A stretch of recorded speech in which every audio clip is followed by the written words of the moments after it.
Hello, welcome to my YouTube channel. This is a reasonably short video about why self-help content on anxiety isn't working, and more importantly, what actually does work. So what if the very thing you keep doing to try and fix your anxiety is actually the reason that it's still there? So my name's Cardwell. I'm a psychodynamic counsellor, a therapist, and this is a video on helping you to understand how to put in actions to create a better life for yourself and get your anxiety well under control.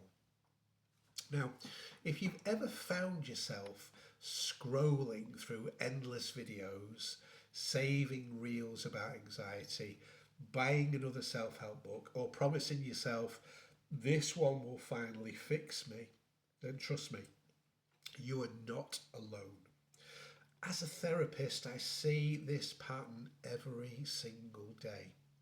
People can come into sessions well informed, articulate, very understanding, deeply aware of their anxiety. They can explain to me the triggers, their thought patterns, even the science behind it, and yet nothing has changed. That anxiety hasn't gotten any better.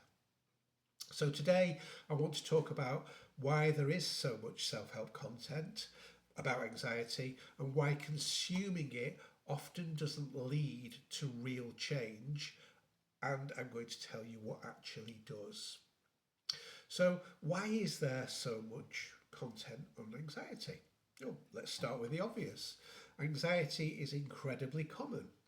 Most people experience anxiety chronically and to various levels throughout their lifetime. And more people than ever are experiencing it than in recorded history. So they're talking about it more and they're searching for that relief to get away from it. So that creates demand, and where there's demand, there's supply. Books, podcasts, YouTube videos, TikTok reels, they all promise insight, relief, or a sense of control. And to be clear, a lot of content is very, very well intentioned, good quality by some great people. Some of it is genuinely helpful. But here's the issue. Most of it focuses on understanding anxiety rather than changing your relationship with it. And understanding alone isn't enough. Consuming self-help content can feel productive. You watch a video and you think, oh, wow, that makes so much sense, I can relate to that. Or you read a book and you think, wow, that's exactly what I'm going through. You save a reel and you think, I'll try that technique later. But nothing actually changes, nothing actually shifts in your day-to-day life. And this creates what I call the illusion of progress. You feel like you're doing something about your anxiety without actually doing the uncomfortable work required to change it. And your brain loves this because it gets to avoid fear while still feeling productive. So anxiety is not just a thinking problem. Anxiety is a behavioural and a physiological pattern, something that's reinforced by what you do or what you don't do in response to fear. So if every time you feel anxious you avoid the situation, seek reassurance, distract yourself, or stay stuck in analysis, then your brain learns something very important. This situation is dangerous, avoiding it keeps me safe, and that belief gets stronger. Now, no amount of reading or watching can override that learning. And the reason for that is because your brain doesn't change through insight alone. It changes through experiences, changing your environment. Now, here's the part that most self-help content doesn't emphasize enough.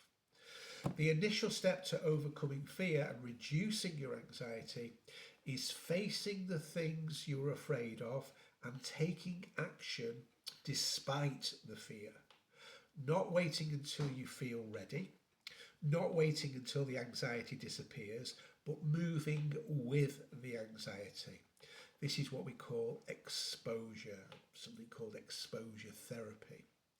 And it's uncomfortable, and there's no way around that. But it shows your brain how to learn. This situation is not actually dangerous, but I can handle it. And you want to learn that lesson by exposing yourself to the perceived fear. Now, every time you face a fear, even in a small way, you weaken the hold that anxiety has over your mind. So, what does the opposite of that look like? Now, let's talk about the alternatives.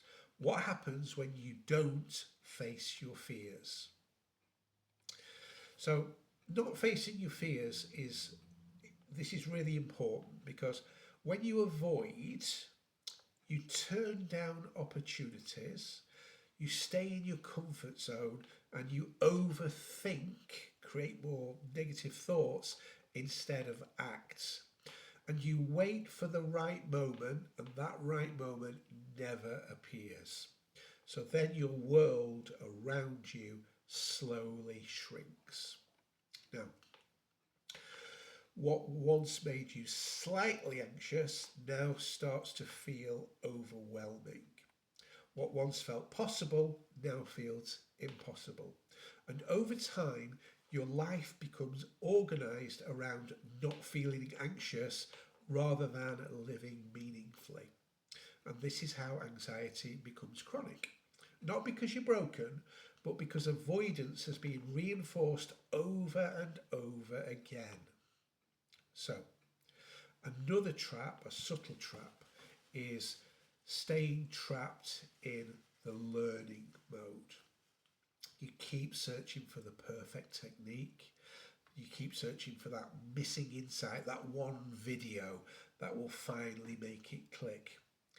But the truth is, you probably already know enough. You don't need more information.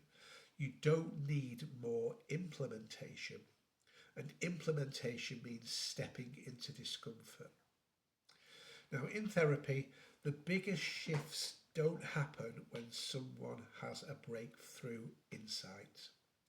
They happen when somebody says, I did the thing I was scared of, even if it was messy, even if their anxiety was high, even if it didn't go perfectly, because that's where real change happens. Not in theory, in action. So I want to kind of give to you a practical first step to implement that. If you take one thing from this video, let it be this. And what I want you to do is I want you to pick one small thing you've been avoiding because of anxiety. Not the biggest fear, just a small, manageable fear. And what I want you to do, whatever it is that you're afraid of, I want you to do it. Do it while feeling anxious. Do it imperfectly, but do it anyway. That's the starting point. And that's because doing something is always 100 times more valuable than doing nothing. You've done something, something has shifted in your mind, you've now changed a little bit, even if it wasn't perfect, even if it wasn't exactly how you wanted it to be, and even though you felt anxious, you've pushed through a barrier that demonstrates you're able to conquer that initial fear, and that's the starting point. So, self-help content isn't the enemy. It can guide you, it can validate you, and it can give you language and understanding for what you're experiencing, but it can't replace action. If you truly want to reduce your anxiety, the path forward isn't more consumption. It's courageous, consistent steps into discomfort, into the unknown, facing that fear, and that's how change happens. So if this has resonated with you, then please hit the like button so more people can see it, and subscribe. You'll get more honest, practical conversations about mental health. Not just ideas, but things that actually help you improve, things that actually work. And let me know in the comments what one small fear is that you're willing to face this week. I'd love to hear from you. So thank you for watching. I'll be back with another video, and I hope you found this useful. Until the next one,